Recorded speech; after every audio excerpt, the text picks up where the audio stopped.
Beating Minecraft in creative mode with access to commands is easy. But what if there was a speedrun category without commands, cheats, or even the same advantages? Opening the creative mode inventory. Could you beat the game this way? It may seem impossible since you can't collect any blocks you break. A small change by Mojang is helpful here. Using the mouse wheel to pick up blocks allows the speedrun category in creative mode without using the inventory. The world record run begins by looting a ruined portal for flint and obsidian, then visiting a village for a bed and crafting table before entering the nether. With the block-picking tool, you can collect blaze and enderman eggs. Then, use the bed to farm both mobs, get Eyes of Ender, and find the stronghold to reach the end. Since he's in creative mode, he can grab the end portal frame, letting him reach the end and return in seconds. So, by beating the game, this guy made all the Minecraft blocks spread out like Skulk, and the result was surprising.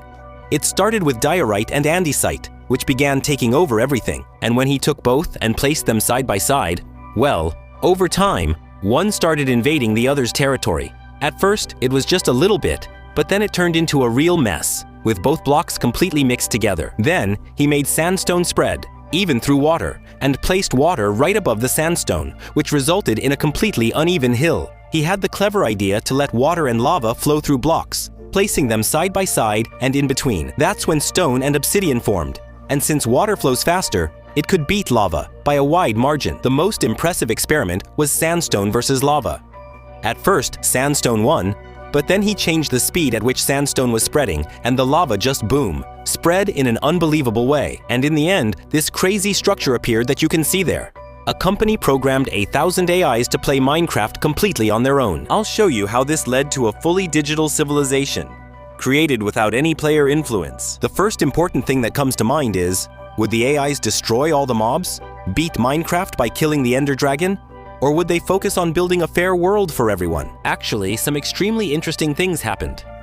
They were able to create an economy based on emeralds as a currency, but that doesn't mean they limited themselves to just trading items. That's because one of the AIs became a religious figure and started bribing other AIs to convert to its religion. That's really bizarre. They also showed concern for other settlers, as one night, one of them disappeared. And then everyone gathered to spread torches around the village to serve as a kind of guide for lost members. Seriously, it doesn't even seem like we're talking about artificial intelligences playing a game, but about real players. A guy beat Minecraft in 53 seconds, making him break the world record by far. To this day, no one has beaten his record. I'll explain how he did it. He dug down, fell into a fortress, and took no fall damage. Watching in slow motion, you see he passed perfectly through the cobweb by just 1 pixel and survived. Then, he took an iron pickaxe from the chest and killed the skeleton. Here, it was essential to say a prayer to be lucky enough to get this bow and arrow, which would be crucial for the whole run. But hold on, you'll understand why in a moment. Once he got to the end, he grabbed some blocks and then used them in a very smart way. He used one to calculate where the Ender Dragon would come from, and the 2 blocks there were for support so he wouldn't get knocked away, but missed by 1 block and had to dig sideways. Then the Ender Dragon charged, and he used an arrow exploit, which is just waiting for the exact moment when the Ender Dragon hits you and then shooting the arrow, which makes it die instantly. After that, he just had to go to the center, wait a few seconds, and that's it. He beat Minecraft. This guy simply lost his 8-year-old hardcore world in the most stupid way possible. And I'm going to show you how it happened. At first, you can see he was pretty chill, grabbing some end rods and exploring an end city. He climbed an end city tower and crossed to another on a stone bridge he'd previously built. He'd made the risky jump before, but if he's confident, that's fine. He had an ender pearl and water in his inventory. Nothing unusual.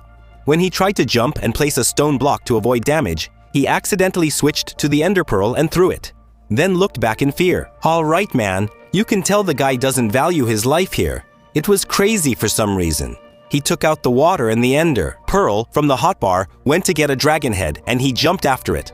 On the way, he realized he didn't have the items in the hotbar, didn't have time to grab them, and the guy died. But look, I saw some suspicious things in this gameplay that make it look really fake. Take a look and see if you can spot anything. With the new Minecraft Snapshot breaking all of Unluckiest 13's farms, he'll have to work. Recently, Mojang released Snapshot 24W33A, which made incredible changes to minecarts and Redstone. Now, you can change the maximum speed of minecarts with a command. And by putting the minecart on a circular track, you can see that the speed is now insane.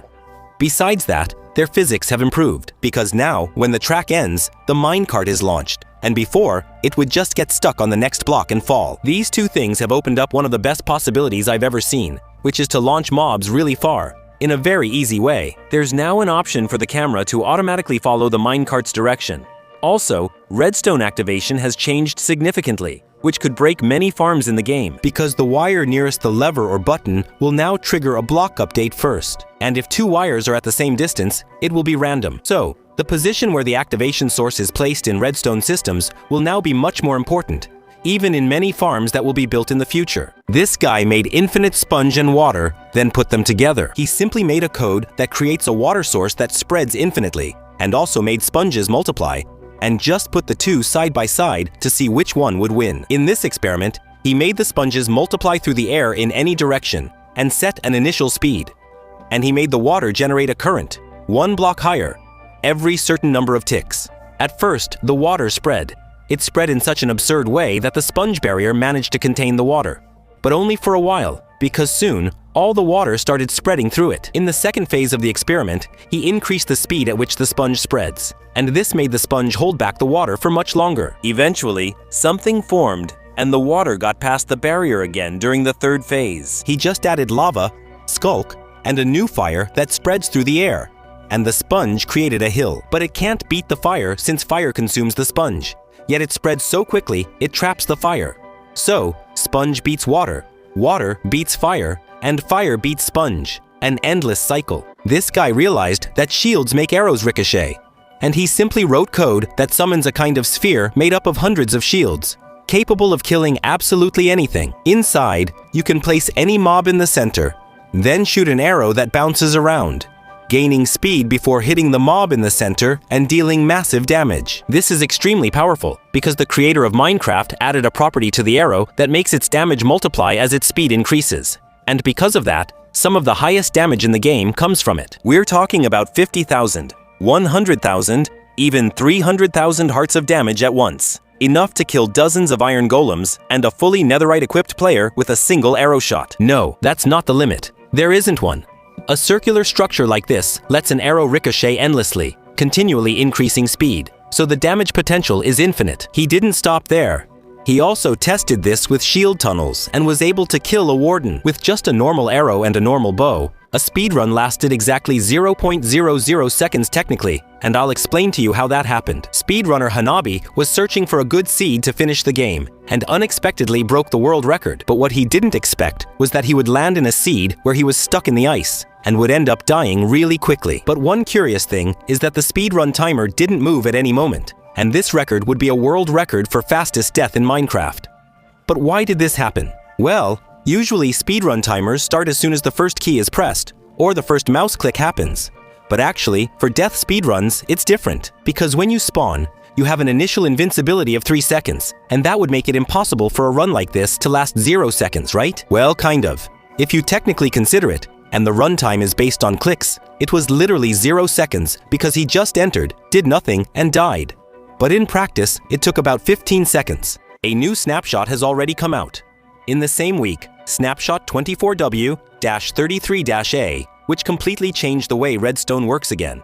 I'm sorry, Unluckiest 13. You're going to have to work twice as hard. Recently, Mojang released Snapshot 24W-33-A, which a lot of people heard about because it changed the way Redstone works. But Mojang released Snapshot 24W-34-A a week later, which changed even more things. And I'm going to compare the two so you can understand. In the previous snapshot, the position of the redstone activation source, like a lever for example, in relation to what is being activated, causes a block update.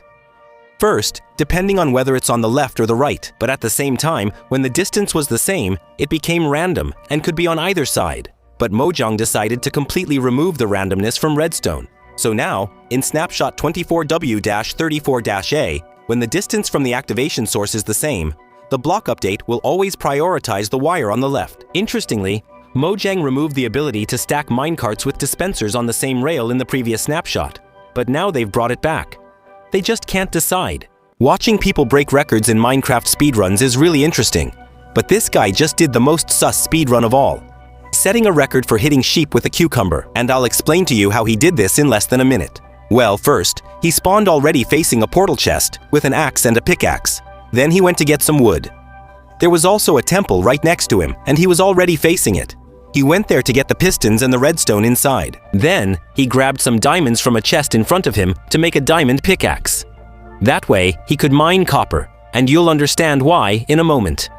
After that, really quickly, he got the copper, made a furnace, and started smelting it. While the copper was smelting, he gathered the rest of the resources and completed the circuit to operate the piston repeatedly. As soon as the copper was done, he grabbed everything and made a lightning rod, and then he got zapped right in the butt. And that was his way of celebrating. Let's go! These are the greatest achievements in the entire history of Unluckiest 13. The first is the fact that he broke an area equivalent to 48,400 blocks in the nether. From one bedrock to another, that's about 6 million blocks broken, and all in the nether, which is full of lava and uneven terrain. That took over 300 hours. The second was destroying an entire biome with a gigantic TNT machine, also destroying millions of blocks. And on top of that, he manually cleared all the lava and water that appeared. The third was killing 1,000 withers with just a sword. The feat was already absurd by itself, and it took 10 years. With a netherite sword, imagine if he had done that with a wooden sword. Are you crazy? He would spend his whole life killing withers. The fourth was making a colossal pixel art on the ground, just to create a painting of the automatic house to decorate the map. That one was insane. It was so cool. The most impossible speedrun in Minecraft is incredibly difficult. Some people say the hardest one is beating all versions of Minecraft consecutively, or maybe activating all 128 end portals that the world generates. But this run is much harder. It's not called all achievements with half a heart in hardcore mode for nothing, because in it, you have to kill all the mobs, including the bosses, defeat a raid, and get the achievement. It's extremely hard to have all the effects in Minecraft at the same time, and all of that with half a heart. But Elisako went after this run with determination, and it took many attempts. It literally hurt to see this guy's suffering, losing hour-long runs because of a single drowned throwing a trident at him, for example. But there was one run where everything came together and worked out. He defeated a raid, used every potion effect, beat the Wither and Ender Dragon, and completed all achievements. This lasted an absurd 8 hours, and he was streaming, making this a true speedrun. This is the best April Fool's update in Minecraft, called the Love and Hugs update, by Mojang themselves. It's one of the funniest I've ever seen. For example, in this version, a pink wither spreads love and joy instead of destruction. You spawn with 1 heart and can't attack any mobs. In fact, clicking on them spreads love, and the more you spread, the more hearts you receive. Highly suspicious. Besides that, squids spawn in the water, but they can get out and literally fly by walking through the desert. You can also find snow forming everywhere. The clouds in the sky are now giant pink hearts instead of white ones. When you finish spreading a lot of love to all the creatures in Minecraft, reaching 8 full rows of hearts, that's a lot of health. About the same as 3 iron golems. You can unlock a game called Minesweeper, which is a minesweeper with Minecraft textures. When you win this minesweeper, you can beat the game. This Minecraft invention will literally blow your mind. Some say Minecraft Earth is the largest Minecraft project, aiming to recreate Earth at a 1-to-1 scale. Meanwhile, others usually talk about Psycraft, known abroad for being a server where players gather to build gigantic farms. But a player named Samiuri came along to accomplish the greatest feat of all, and I'm going to explain how he did it. You may have seen players build computers in Minecraft before, but they're usually limited, with only a few bytes of storage. None have ever run a game. This guy did it, but 1,000 times cooler, because basically the computer runs Minecraft itself. In the game, you can break blocks, place blocks. There's an inventory to craft new things, and you can even make a crafting table, a working furnace to cook meat.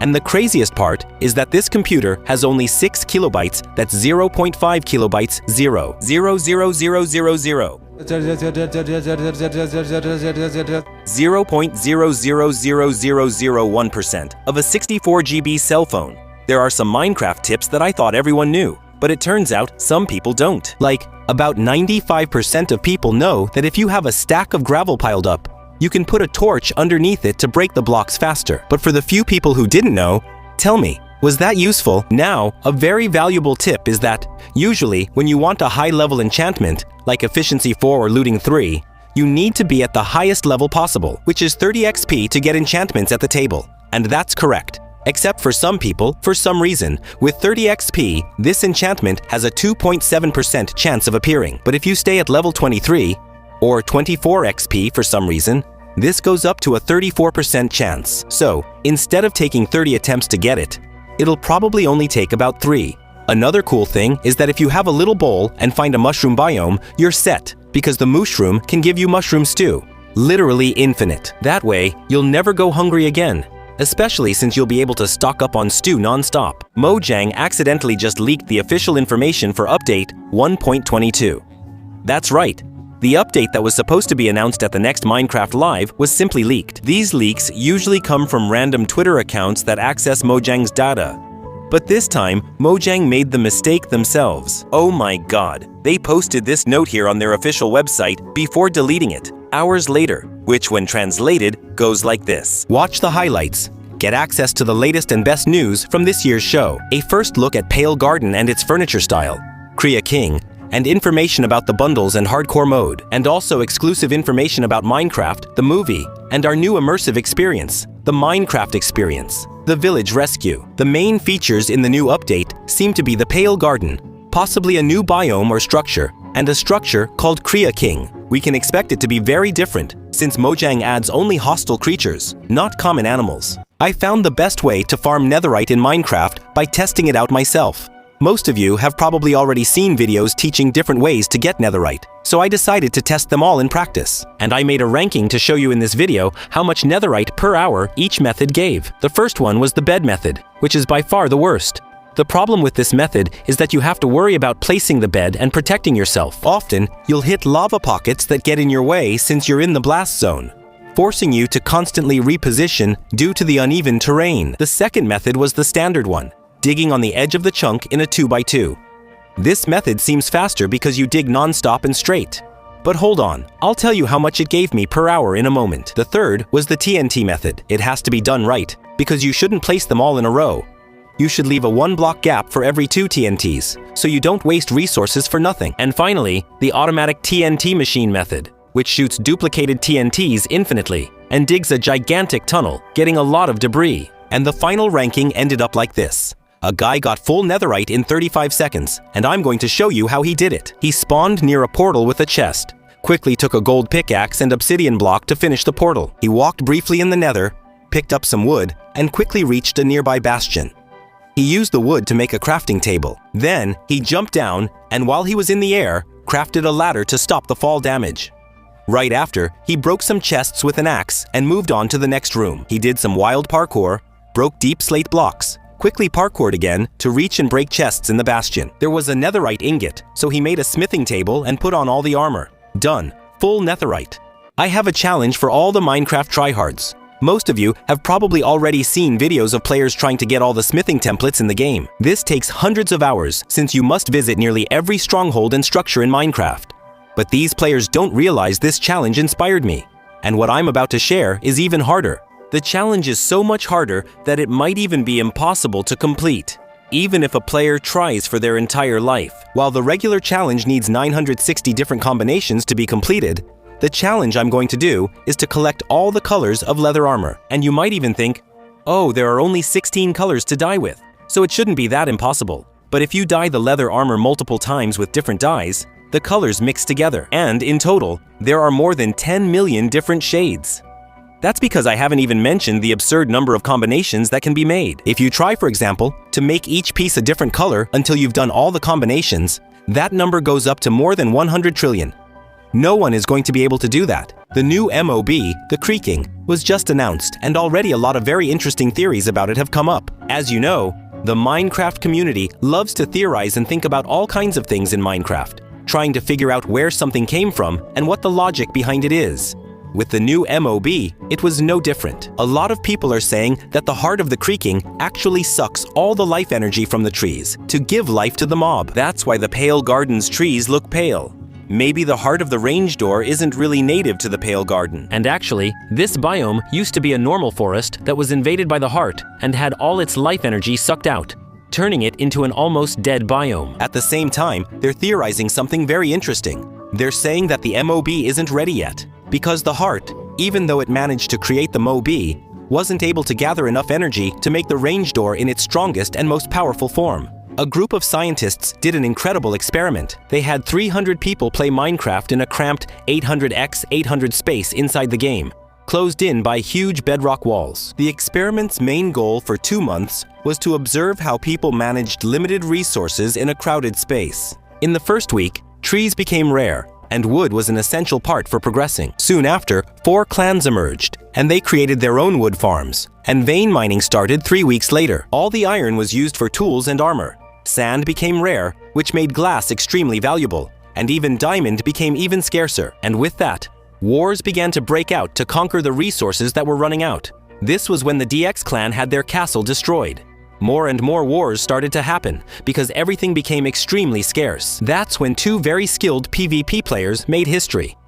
They built their base in the sky, which made it the hardest to reach and to be griefed. And they started griefing all the bases and stealing a lot of resources. They even became known as shitty griefers.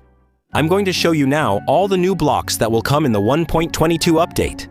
For you to decorate your builds, the decoration possibilities have increased a lot because a complete wood set has arrived thanks to the pale biome. And for the first time, we're going to have processed wood in white color, with white plank blocks, slabs, signs, and even a gate and trap door, with iron details in their texture, like a basement door or something like that. Besides that, we're also going to have fences and gates, and for redstone, the button and the pressure plate. Now, a very interesting addition is the moss carpet, which makes moss grow on adjacent blocks. And the coolest thing about it is that it works on doors. Look at how different a door looks with this moss growing on it. Now the best thing is the heart of Kriya King, which can be obtained with an axe with silk touch by placing 2 pale logs, one below and one above it. You can summon the Kriya King literally anywhere. How to kill a wither in literally 10 seconds using only fireworks, you'll get rid of it without any headaches. Many people try spawning the wither in a cave, but that's a mistake, since it destroys everything and makes it harder. I've seen people spawn the wither in the end's bedrock, so it gets stuck,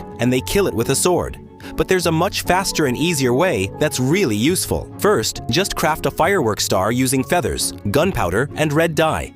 With them, you can make fireworks with a powerful explosion that deals a lot of damage. Then, just go to the end and dig in the area right below the portal and trap the wither with obsidian. Open up a space so you can see the creature, summon it 2 blocks below the bedrock so it also takes suffocation damage. And that's it. Just launch the fireworks. And, combined with the suffocation damage, you kill it in 10 seconds. And if you have a friend to help you, that drops to a kill in 5 seconds. Have you ever wondered what it would be like if the nether were divided into layers? That's right. With a calmer and stranger top layer, and a lower layer that's more evil and terrifying with a toxic atmosphere. This was an idea from a player on Reddit, to divide the nether into 3 layers, with the first layer being where your portal would initially spawn, and it would also be the safest region compared to the layers below, although it would still have its dangers and be a place that feels strange. The middle layer would be a regular nether, the one we know with piglins, fortresses, ghasts, and the current biomes. Everything normal until you reach the 3rd and final layer. This last layer would be the most dangerous place in all of Minecraft, and it would be right below the lava lakes of the middle layer. So, it would only be accessible by using fire resistance potions, and it would be a corrupted place with darker block textures, like, for example, netherrack, the presence of soul ice and soul snow, and petrified forest biomes with fungi and withers. Today, I'm going to show you fake things in Minecraft that a lot of people still believe are real. The first thing that a lot of people believe is that ghasts spawn in the air. But that's not true. Even though they're a flying mob, ghasts need a solid surface to spawn, just like any other mob. For instance, while setting up a mob gallery in the nether, a ghast actually spawned inside. Another thing many people think is real, but actually isn't, is that letting tree leaves despawn naturally after breaking the wood increases the chances of dropping apples and saplings compared to breaking them with your own hands. And this actually is false and has already been debunked. A player named X1Void made 2 fields. In one, he let the leaves despawn naturally, and in the other, he broke everything himself. And the results were practically the same. Also, finding an infested stone block doesn't mean you're close to a stronghold. It just means you're under a mountain. This might have been true in the past because silverfish only spawned in strongholds when they were first released. But nowadays, that's wrong. I'm going to show you the 28-second speedrun that broke the world record, using a bow to instantly kill the Ender Dragon. The player who did this run was Hanabi, and he used some preset commands to help him do it. At the start, Hanabi spawns and digs down to fall into the cobwebs in the stronghold library. And up to that point, it's normal for a human run, but the unusual part came right after. with him throwing himself into a mob spawn, which is extremely rare to happen. This opened the way for a creeper to fall on him and blow everyone up, making them drop items. Ender pearls, a bow and arrows, and feather-falling boots let him launch to the portal and reach the end in 13 seconds. And then, Hanabi used the Ender Pearl to throw himself at the Ender Dragon and land a lethal arrow shot that hits and kills the Ender Dragon. And this is possible to do in vanilla, by hitting a specific point on its hitbox. In 28 seconds, GG finished the game. The creator of Minecraft made a hidden dimension inside the game. You probably think the game has just 3 dimensions: the overworld, the nether, and the end. Or if you like the April Fool's versions, you might include those. But was there ever officially another dimension? You've probably heard of a very famous mod that adds the ether dimension, the sky. And a lot of people have fallen for it, thinking it was official in Minecraft. They tried making the famous glowstone and water portal to enter this dimension. But in May 2011, Notch posted a tweet with photos about a dimension called the Sky Dimension, which he was working on. The idea was to make it accessible through dreams. So when you slept, you could wake up in it at any moment. Notch shifted focus to developing the Nether. So this dimension project was set aside and became a distant dream for Minecraft players. This player built a turret with ultra-advanced sensors that instantly kills any player who tries to approach an area. That's right, he used several skulk sensors in an underground redstone mechanism to detect player movement in a certain area. And in the center of it, there's a column with several dispensers that right after the player is detected by skulk sensors, start shooting a rain of arrows to prepare the shot. They start piling up at the bottom. And then a TNT is released to launch the arrows at an absurd speed, which greatly increases the arrow's damage. And this turret is so well made that even if multiple players try to get close, they'll get hit by a rain of shots. Extremely fast. Because at its center, a mechanism fires arrows in 4 directions, killing all players nearby. And it doesn't even matter if you're fully geared in netherite, because the insane speed of the arrows will literally evaporate you. It may not seem like it, but the hay bale is one of Minecraft's most dynamic and useful blocks. I'll show you why. Besides being used as decoration for buildings with animals, like a farm, it reduces fall damage by 80%, almost double what Feather Falling 4 does. That means you can fall from a height of 80 blocks without dying, and you'll still have about 3 hearts left. But even without armor, without feather falling or anything, you survive. It also gives you wheat when broken, which you can use to feed animals like horses and cows, or make bread for yourself to eat. Not to mention that it's a very efficient way to store wheat, because each block equals 9 wheat. And you can turn all your wheat into hay blocks to keep a stock that's 9 times more efficient. Not to mention the ability to make the campfire smoke much taller, so you can use it as a signal for a friend. Besides that, it also has its own musical notes, which imitate a banjo, and it's used to craft the target block, because Mojang simply doesn't want to release an end update at all. Now we've already learned a lot about the new 1.22 update, but many people in this update. In recent years, people have complained that Mojang doesn't value the end, as it hasn't been updated in over 8 years. But have you wondered why this is the case? What many of these people don't realize is that the average Minecrafter is a child, and most of the time, they don't go to the ND. And this is easy to prove with a quick search. Looking at the Xbox achievement stats, for example, which show that literally only 3% of players have actually finished Minecraft by killing the Ender Dragon. In other words, if the vast majority of players don't even reach the end, what's the point of spending an entire year on something that a lot of people won't even notice the difference? Really, Mojang is a company and will always prioritize what makes them the most profit. A player made it possible to leash everything in Minecraft, and this idea was incredible because a new mode called Villager Toss became possible. Now that mobs can be leashed, you can try something interesting. For example, creepers fear cats, right? But what happens if you leash creepers to cats? Where do they go? Is it possible? You could even create a tug of war. If you leash a creeper to a cat on one side and place another creeper on the other side, it works. The challenge is the cat being pulled both ways. This led to the creation of the Minecraft trick shot. With active TNT attached to an arrow, it became much easier to launch larger amounts of TNT. You just need the timing right. Now comes one of the most satisfying things, the arrow on the leash, which, when attached to a fence, keeps spinning endlessly. But that's not what I'm talking about.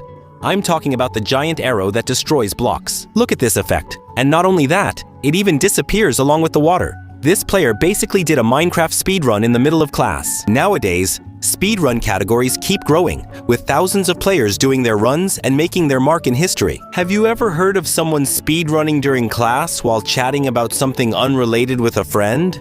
Well, that's what happened. This is Hanabi Iaki, an experienced speedrunner who some time ago posted this video at school, where he spawns in a village and immediately starts grabbing beds and resources to make a nether portal. And in 30 seconds, he manages to get there. And then, running really fast, he reaches the end in just over a minute. And all this while, he was talking to his friend about the price of something. Super chill. Check it out. Jeez. What do you mean? I like $2. Man, it's crazy what would happen if Minecraft pistons were huge and still worked diagonally.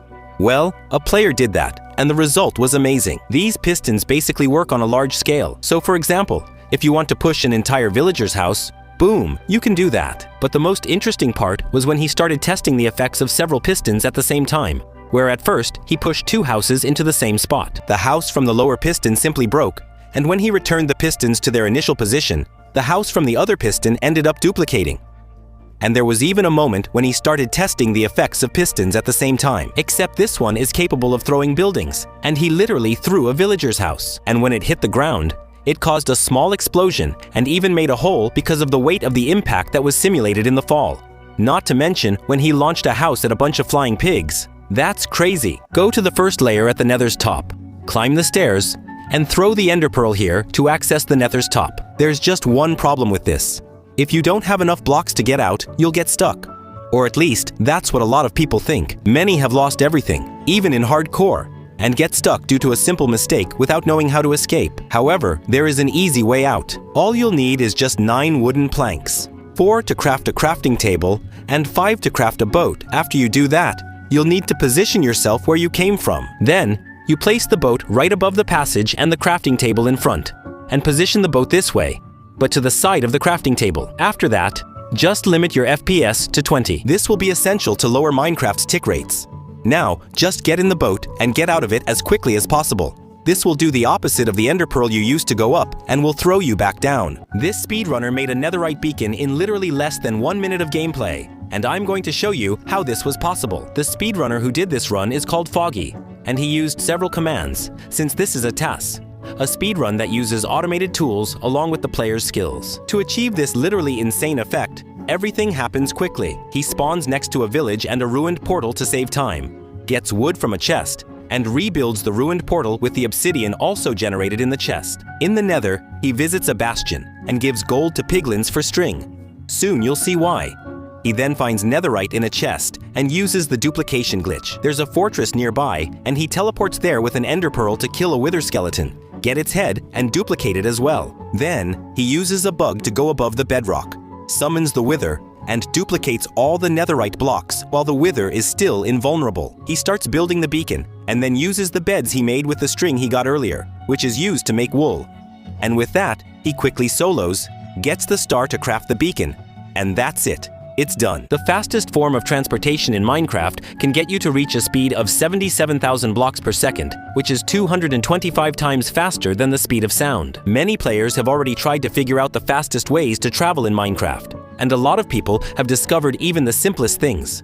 For example, using a boat to travel on ice, which lets you reach 40 meters.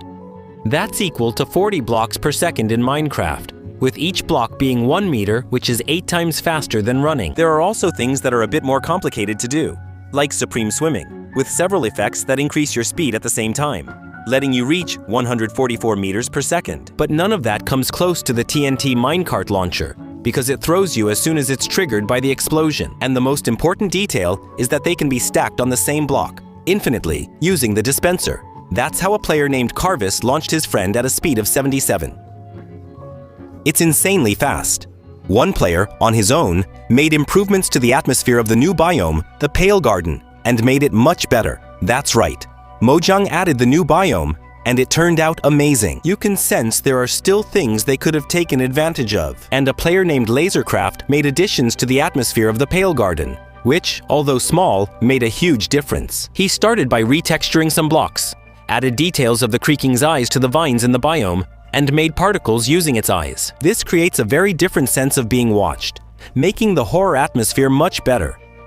He also introduced a new type of white pumpkin, which appears often. He also introduced new flora, such as mushroom spawns, new white flowers, and a 2-block tall withered flower.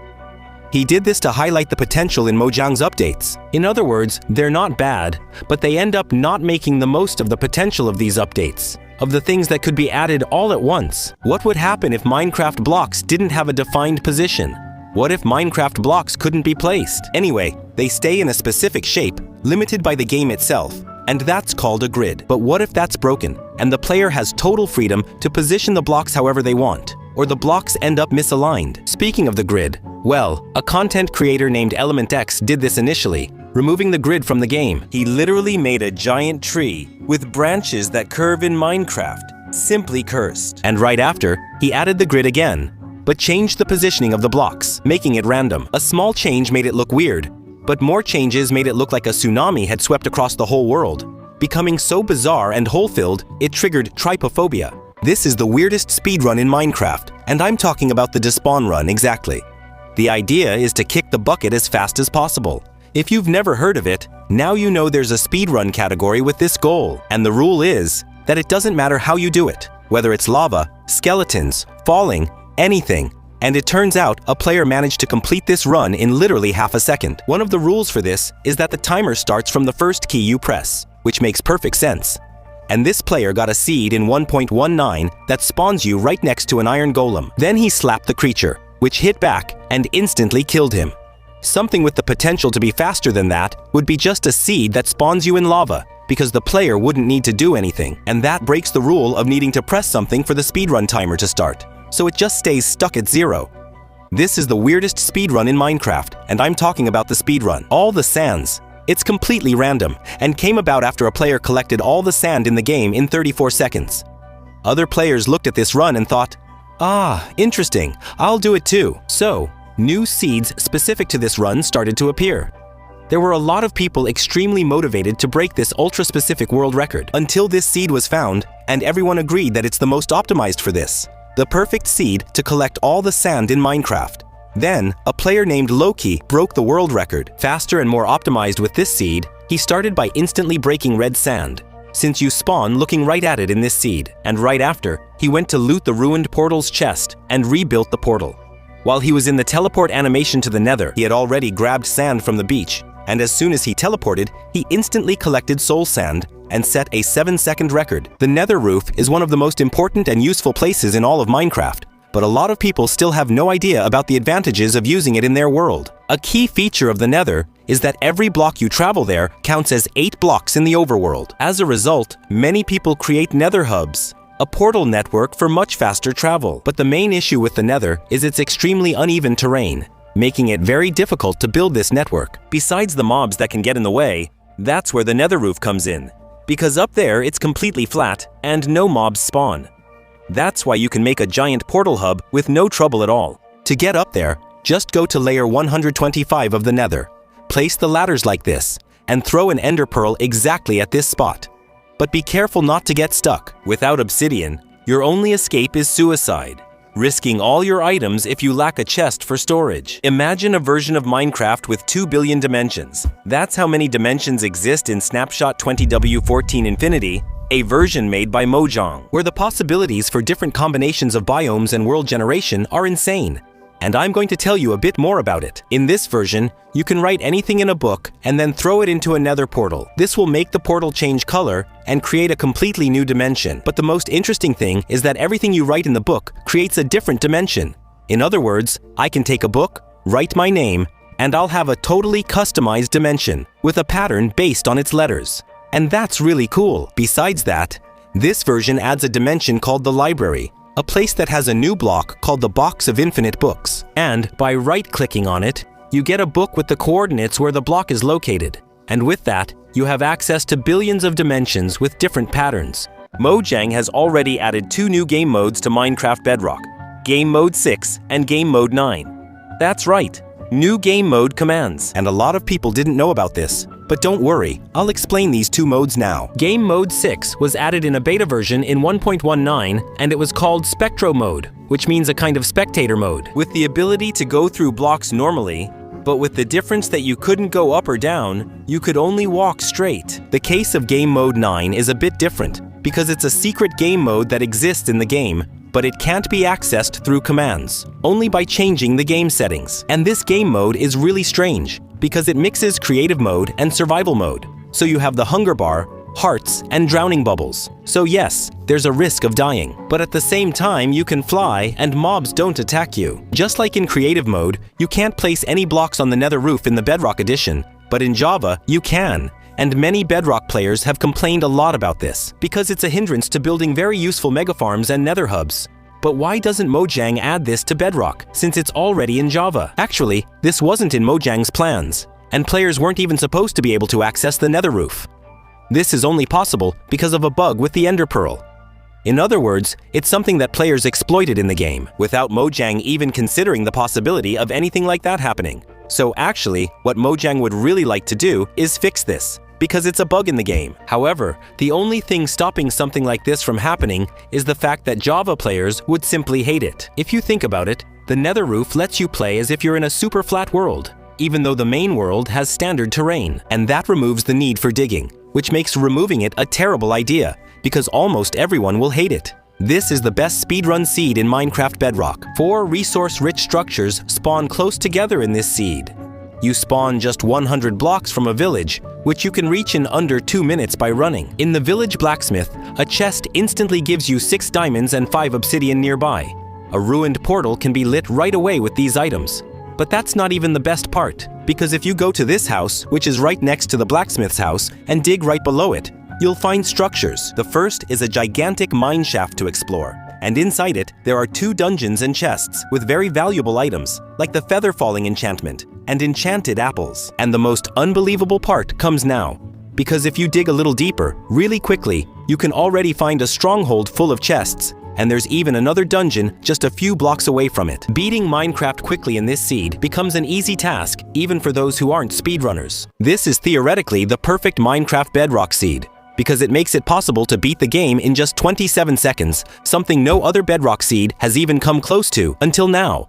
And I'm going to explain to you how this is possible. The community has long searched for the most optimized Minecraft speedrun seeds, and many theories exist about the game's minimum completion time. In a completely perfect seed, that's where the theory of the perfect seed comes in. Its main point is to show what would be possible within Minecraft's world generation. Even if fake worlds are used to demonstrate this, all the events fit into a real possibility. This includes things like spawn location, generated structures, items generated in the chests of those structures, and even structures generated in a glitched way. That's the case with this seed. It has a ruined portal, a glitched villager house, and a stronghold close together, plus ideal chest items for beating the game. Water that spreads infinitely versus lava, which also spreads infinitely. That's what this player did to test what would happen, and the results are amazing. The first thing he set up was the lava, and he just released a giant wave in a village. And it was funny, because the villagers stayed calm, just waiting for a giant wave of lava to destroy everything. On the other side, he placed the water, and since it spreads faster, a good part of the village was submerged, and a bizarre obsidian structure started to form. But that wasn't the most interesting thing he did. Actually, it was when he surrounded an entire village with lava. Look at this. How insane. He put a water source in the center, flooding the village, then began dragging villagers into the lava. Little by little, a really crazy volcanic structure was being formed, while the village underwater had this bizarre vibe, and the iron golem was there, alive, because he can breathe underwater and he's too heavy to float. What is the most important block to progress and beat Minecraft? And no, wood is not the answer. Not even the crafting table, and I'll explain why. A lot of people believe it's wood, because it's the first thing players collect to make progress in the game, since it's needed for the crafting table and tools. But imagine if wood vanished from the game entirely. Crafting tables can still be found in game structures, like igloos for example. This would allow you to craft items normally, but what if crafting tables also disappeared? Still, it's possible to beat the game, since the key thing you need to reach the end and fight the Ender Dragon is the Eye of Ender, which can be crafted in your inventory. So, the lack of a crafting table isn't a problem. Now yes, we get to a very important point, when we craft the Eye of Ender. To activate the portal, we use blaze powder, which comes from the blaze rod, and that's exactly the point. Unlike the case where wood disappears, if obsidian blocks cease to exist, then yes, it becomes impossible to beat the game because there's no way to go to the nether. Killing the blazes, which drop the blaze rods, 3 artificial intelligences beat Minecraft together for the first time in history, defeating the Ender Dragon together, with literally just an iron set. And I'm going to show you how this happened. They gathered wood and crafted items as usual until it was time to mine. GPT just walked right past some iron, and when asked about it, he, literally standing next to the iron, said, "Could you point out where this iron is? Maybe it's hiding, even though it doesn't seem like it could." Despite that, they made it far. On the first night, Cloud, another AI, built a small house to protect himself from monsters. And on the second day, Gemini managed to make a furnace to smelt enough iron to get fully equipped. On the fourth day, they had already reached the Nether and managed to get blaze rods and ender pearls to make the Eye of Ender. And GPT was the first to reach the stronghold, and after him, the others followed. And that was the most impressive part, because together, they faced the Ender Dragon and defeated it, finishing the game. GG, well done. This guy made an infinite crafting system inside Minecraft, and I'm going to explain in this video how it works. That's right. They made a crafting system that never ends. And to explain it to you, I'll have to mention a website called Infinity Craft, which works like this. Basically, you take 2 different words and combine them to form another one that relates to both. And that's what inspired Minecraft's infinite crafting system, where you can use a special crafting table to combine 2 completely random items or blocks. And with the help of artificial intelligence, a completely new item is generated instantly with an original name. But there's a catch. At first, it comes without a texture, so the player who made this system had to implement an artificial intelligence integrated into the game, which, a few seconds after the new item or block is created, automatically generates a pixel art, completely automatically. And so, new items can be created all the time with almost no human effort. Warden was once an iron golem. That's right. That's exactly what you heard. Many players are considering the possibility that Warden was once an iron golem. But wait, you'll understand soon. Everyone knows Warden protects the ancient city, but something that's being theorized is that he was originally an iron golem who was later infected by the Skulk and became this creature we know.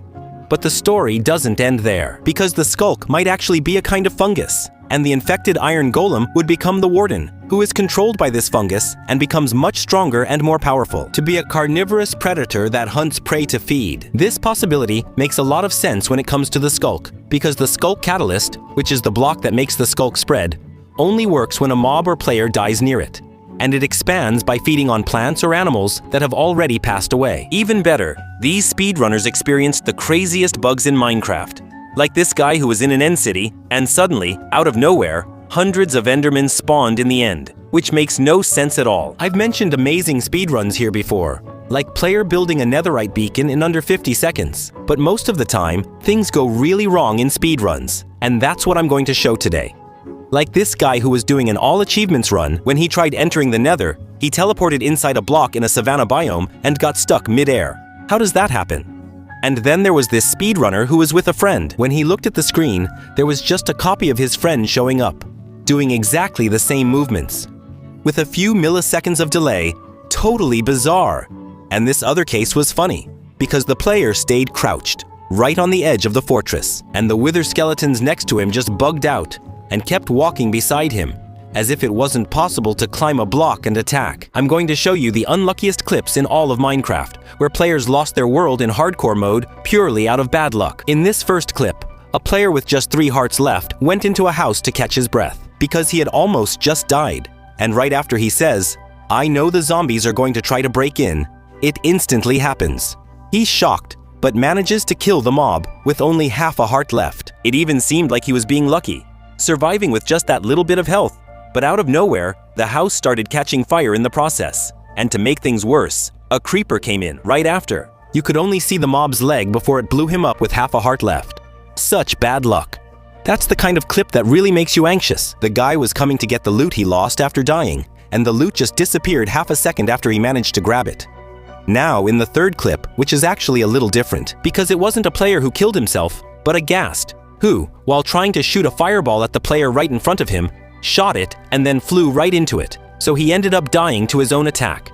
This is the world record, which is literally impossible to beat, because it was done with perfect timing, and the story behind it is really good. Among the various Minecraft speedrun categories, there's another random one where the main goal is to break a beehive as fast as possible. And the record for this seed is extremely fast, and you'll understand why.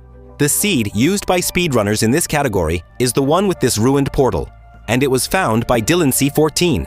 It places the player exactly in front of a chest that contains a golden axe, and basically, the strategy is to open it, quickly equip the axe, and break a beehive that's just to the left of where the player spawns. That's what Hanabiaki did, but the game takes 100 milliseconds to recognize it. There is actually an item in your inventory to be able to use it, and Hanabi hit that exact timing, meaning in the same millisecond that the item was recognized in the inventory. He managed to break the hive, and it took an incredible 1,137 attempts. The new flower from the Pale Garden is a very different flower because it has several really cool features, like, for example, communicating with each other. But hold on, I'll explain it better. During the day, it's a gray and beautiful flower, but at night, it opens up, emitting a small particle and revealing glowing eyes inside, and it can be picked both in its open form and in its closed form, which count as two different items in the inventory. The most interesting thing about this is that in its closed form, it gives gray dye, and in its open form, it gives orange dye. Besides that, the glowing eye of the flower is poisonous to bees, so if they touch it, they can end up taking a lot of damage. And this doesn't happen if the flower is closed, since the poison itself is inside the glowing eye. When it opens, and about the ability to communicate, the flowers help each other to open or close. So, when night falls in Minecraft, the first one that opens communicates to the nearest one to open as well, making all of them have a very interesting harmony. It's possible to have infinite reach in Minecraft, but what happens if you click 1,000,000 times per second with that reach? This change in Minecraft turns the game into a sandbox where you basically become a god, because you can literally destroy an entire village from about 200 meters away. You can even place TNT in it and blow everything up. This also works with any mob. You can hit them normally while testing. With a warden, you'd think it wouldn't even realize where the hit came from. But no, even from 200 blocks away, the creature comes running after you like crazy. But what if you go even further? And along with this range, increasing the number of crosshairs on the screen so you can click on several points at the same time. Of course, without overdoing it with infinite crosshairs. Otherwise, with one click, your PC could literally explode. But if you add a few more in the middle of the screen, which ends up in this weird shape, then you can obliterate a village and create a path of pure destruction anywhere in the world. AI-generated Minecraft is totally bizarre and playable, and I tested it to talk about it with you. Recently, these bizarre images of Minecraft have been going viral, and actually, it's totally playable and responds to your commands normally. I tested it, and the result was impressive. The images are generated so fast that it really feels like a real game. When you start sprinting, the AI recognizes it and creates that effect of increased field of view in Minecraft. When you crouch, that happens in the game too. And even though it's bizarre and can't generate things in a way that makes sense, because things keep changing shape all the time, if you think about it, this is actually a huge breakthrough. Until recently, it often took several seconds to generate just one image. And now, we simply have Minecraft, in quotes, but at least we have something running at 30 FPS, that is, 30 images generated per second. Today, I'll show you the most fake things in Minecraft that many people still think are real. O primeiro que muita gente acredita ser real é que o Shulker toma dano extra. If you use a pickaxe to hit him. And I admit, it makes sense since he has a kind of armor, which would be a cool feature. The pickaxe breaking his armor or dealing more damage. But currently, that doesn't exist, and it's totally fake. Another myth that many people think is real is that the poison effect heals undead mobs, like zombies, skeletons, withers, and so on. But actually, the poison effect just doesn't do anything to them. What actually heals them is the instant damage potion, and that way, it deals damage to undead mobs. And besides that, Endermen don't spawn more frequently in the desert because of the biome itself. A lot of people believed this for a long time, but it's a myth. Actually, they just spawn more frequently. In any biome that's flatter and has fewer trees, which reduces the spawn area for mobs, they spawn more frequently. It's possible to kill the Ender Dragon with a ghast, and I doubt you've ever thought about that possibility. This is one of the funniest, and at the same time, most difficult achievements to pull off, because it takes a lot of time and patience from the player. I'll show you how a player did this. First, to make it easier, they reached the top of the nether using an ender pearl bug. He built a cage for the ghast to spawn and patiently waited. When it appeared, he used a fishing rod to pull it to the portal, which was already linked directly to the end portal in the overworld. There, he already had another rail set up. All he had to do was put the ghast in the minecart, which took it. Uma outra jaula no end, mas essa é a parte mais fácil, porque depois tem que deixar o Ender Dragon louco. And destroy all the crystals. And the hardest part of all, which is literally getting a good angle to hit the fireball at a wall right below the Ender Dragon while it's perched, so you can damage it. The Potion of Infestation is the most underrated potion in all of Minecraft. And for those who don't know, this potion is very cheap, because to make it, you just need to put netherwort in the brewing stand, and that will give you the awkward potion. And then, with a simple stone, you get the Potion of Infestation. The effect of this potion on an entity makes it so that every time this creature takes damage, it will have a 10% chance to spawn 1 to 3 silverfish. With this, a new possibility opens up, since there are creatures in the game that heal themselves all the time, like Ale, who has natural regeneration. And if you trap Ale in water, he starts to drown. But he won't die, because his regeneration overcomes the drowning damage. And with that, you can make an XP farm. Throw an infestation potion on him to spawn silverfish.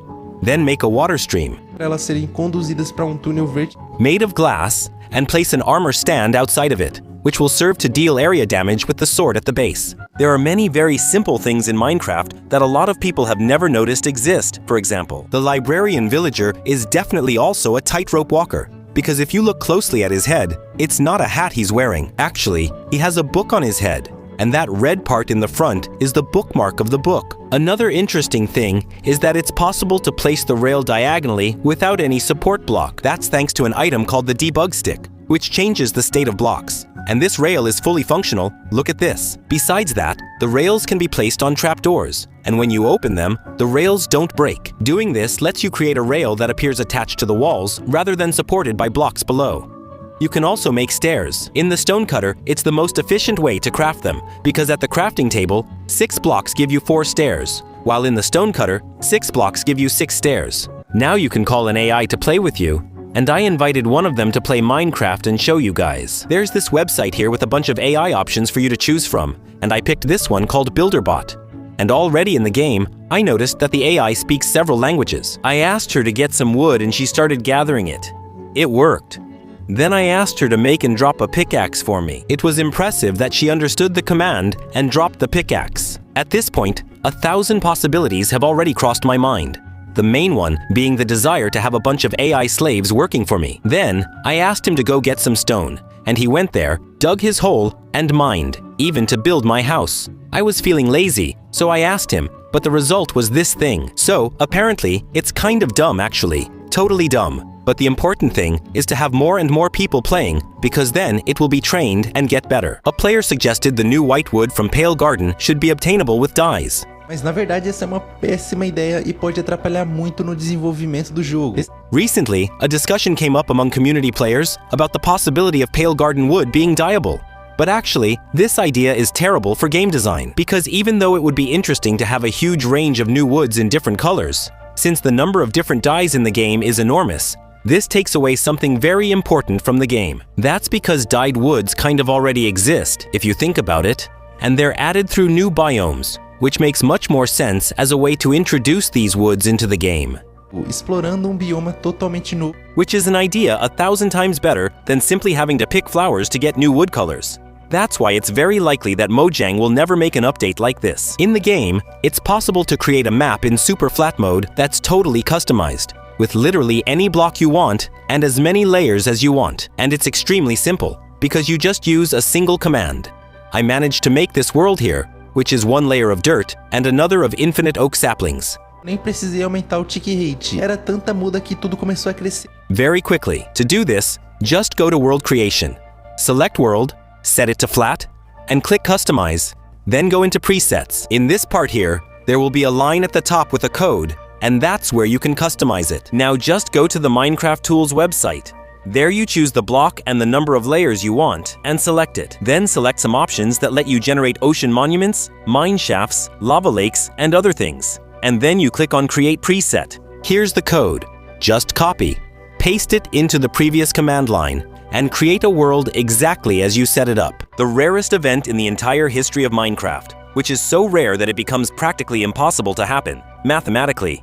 And I'm going to tell you about it now. All Minecraft seeds have a limit of 128 strongholds, meaning 128 different portals can be generated. And keep this information in mind.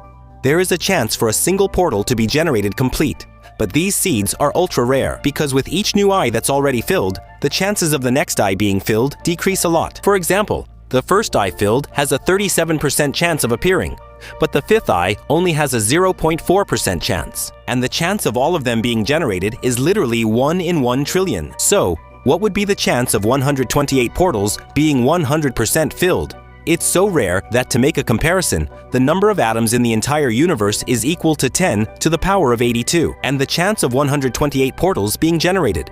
100% filled is equal to 10 to the power of 1536. Amazing and super useful things in Minecraft that you definitely didn't know yet. When you're unsure about what name to give your sword, bow, or anything else, you can use an emoji to name any item or block you want. This is possible because Minecraft is compatible with emojis, and often they look just like Minecraft items. If you trap a witch in a boat, she'll try to hit you with potions.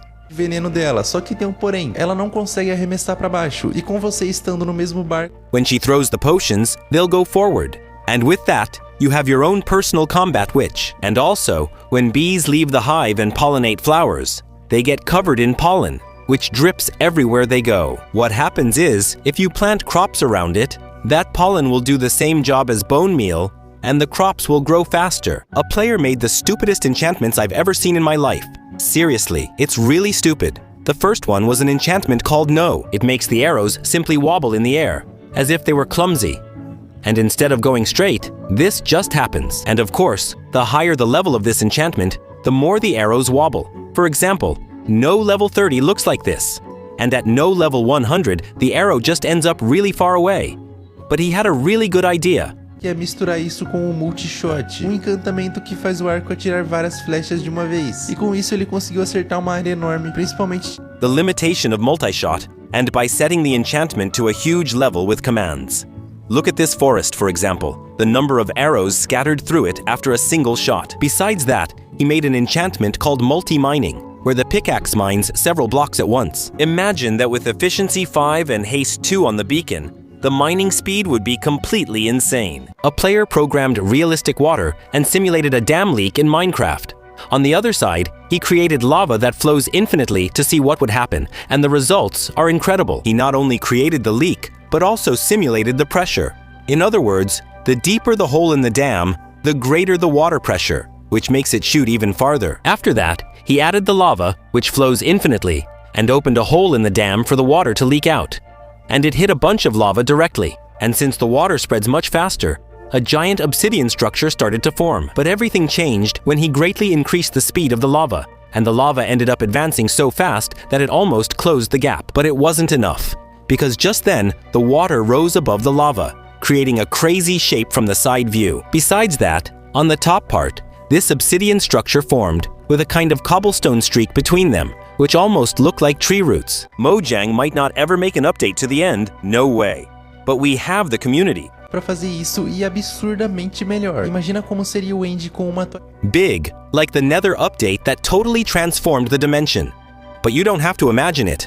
The community already did it. New alien biomes, full of life, in the most varied forms you've ever seen. Beating the game is more satisfying with the Ender Dragon's Island revamped and new Endermen coming to life as inhabitants of the End Islands. Interestingly, beating the game in the end is only the start, as the dimension has been totally revamped. In this add-on, new items and very powerful weapons can also be obtained by defeating bosses and exploring the biome, like this hammer, which looks like a mace, and this staff, which shoots an energy attack. And in this add-on, there's the scariest thing I've ever seen, which is a kind of gigantic Enderman, a boss. This speedrunner got a mace so fast that a normal person wouldn't even have time to get cobblestone.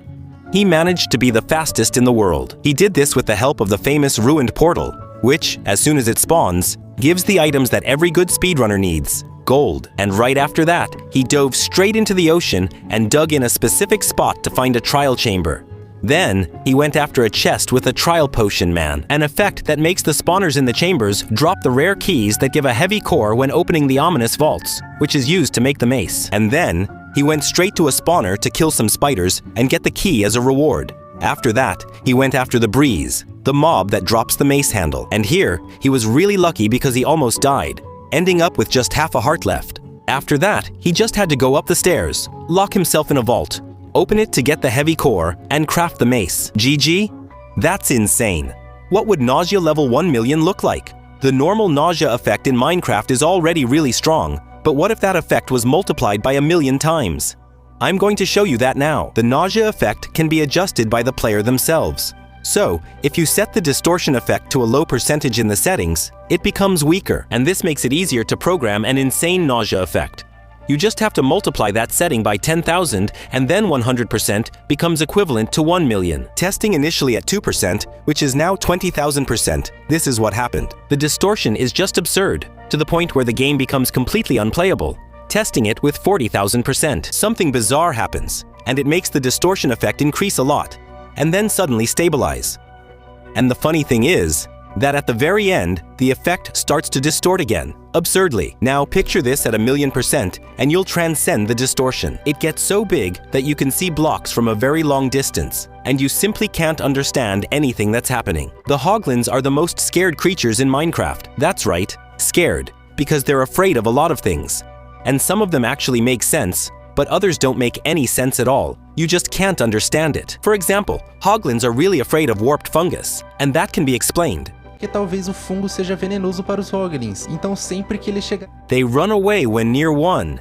If you're building a base in an area with many of these mobs, using the fungus can protect you. Also, if you place a respawn anchor, whether it's charged or not, hoglins will also get scared and run away immediately. The same thing happens with the nether portal, and it's hard to find an explanation for that. But one thing that might be true is that both are magical things made by the player. Talvez o hoglin se assuste com essa magia, é uma coisa que ele não está acostumado a ver se parar para pensar. A lhama é dos animais do Mine com mais coisas... Amazing features that a lot of people don't know about.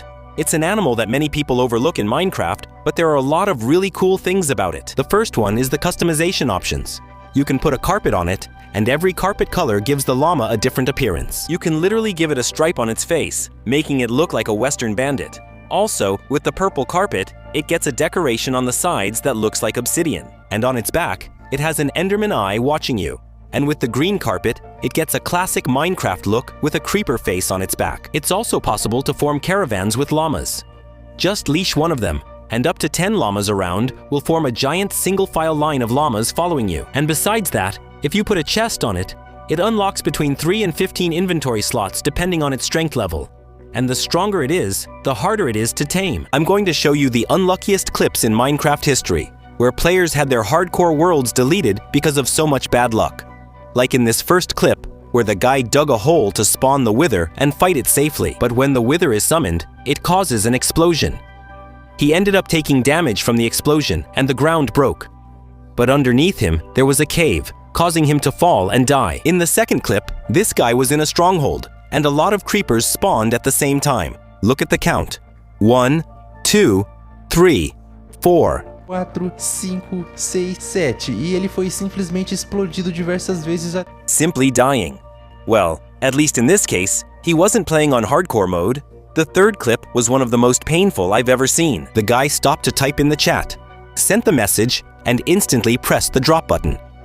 He accidentally dropped his enchanted netherite axe. At that very moment, a creeper exploded right behind him, destroying his axe, and the guy was outraged. Obviously, this is the Minecraft death message that should be impossible, because it's extremely rare.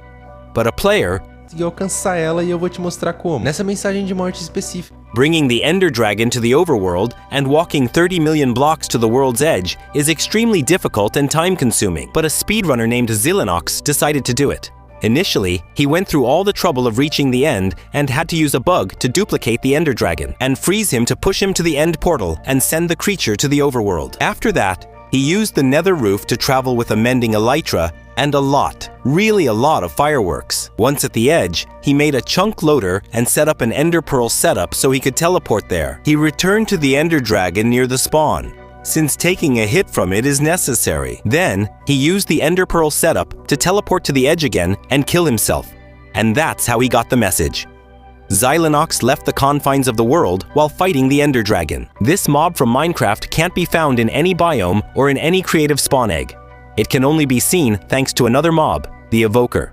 E eu não tô falando do Vex. Na verdade, eu tô falando do Fen. Which is, in fact, a mob, since it's considered an entity in Minecraft's code, but it's one of the most mysterious in the game, and it only appears in two ways. When you attack an Evoker, he summons the fangs, and they appear in a circle around him. And when you are far from the evoker, he summons, as an attack, a straight line of fangs in your direction. And something really strange is that the sound of his bite is a metallic sound, just like two pieces of metal hitting each other. There's a theory in the community that says the fang spell is actually incomplete, and that, in fact, it was an attempt by the evoker to summon a powerful creature to protect him, just like the Vex. But since it's not complete, only the head and the jaw of the mob end up being summoned. This player was on a perfect no-reset speedrun, but it was completely ruined in a very sad way. A no-reset speedrun is the kind of speedrun where whatever happens, you have to find a way to deal with it. So, there's a chance the speedrun is going really well, and thanks to the randomness of Minecraft, it ends up being ruined, and that's really sad. That's what happened to this guy. He was on a perfect run, because in less than 5 minutes, he was already in the Nether, and he found a fortress and a bastion really close to each other. That's extremely rare, and he was really lucky. That's where he got the gold he needed to trade with the piglins for ender pearls. Then, already in the fortress, came the saddest moment. He spent a long time killing blazes to get just a few blaze rods. He literally killed 8 blazes in a row that didn't drop anything. That's the equivalent of a coin toss where it lands heads 8 times in a row. The chance of that happening is less than 0.5%. He had to kill 30 blazes, and that delayed his run a lot. He could have finished in 10 minutes, but ended up finishing in 20. And what if a player created a Frostwalker enchantment at level 1 billion? For those who don't know, this enchantment lets you walk on water, freezing everything in front of you. And that's what happened. O Element X fez, ele criou algo insano. And besides making the Frostwalker level extremely high, he made water spread infinitely to go against this enchantment. Literally a tsunami against it. Frostwalker, level 1 billion. But he had a problem when writing the command to get the boots with Frostwalker, level 1 billion, because Minecraft itself limited this and simply gave him an item with Frostwalker at level 255. That's already pretty high, but still far from what he wanted. So he had to change the source code, and he managed to do it. Ainda faltava algo. Então antes do nível 1 bilhão, ele fez o G. To spread faster and in all directions. So the entire ocean started to freeze. And even against water that spreads infinitely, he was able to make a giant, incredible structure with ice. And finally, after 1 billion steps, his PC almost died. A YouTuber named Quan raised a very interesting question. Does the end have oxygen? Basically, he was unsure in his video, but there is absolutely no doubt that it does. Vou te dizer exatamente o porquê. No vídeo do Koan, ele começa testando as sementes e a vegetação. It grew, which makes you suspect that the end doesn't have oxygen. But actually, the end simply doesn't have light. So, if you place some light sources nearby, everything starts to grow normally, but it doesn't stop there. Because something very important that should be mentioned is that the player doesn't run out of breath. Just like when you're underwater, the oxygen bar actually doesn't even appear. Just like in the overworld. Besides that, torches, campfires, and lanterns can be placed in the end, and they keep lighting up normally.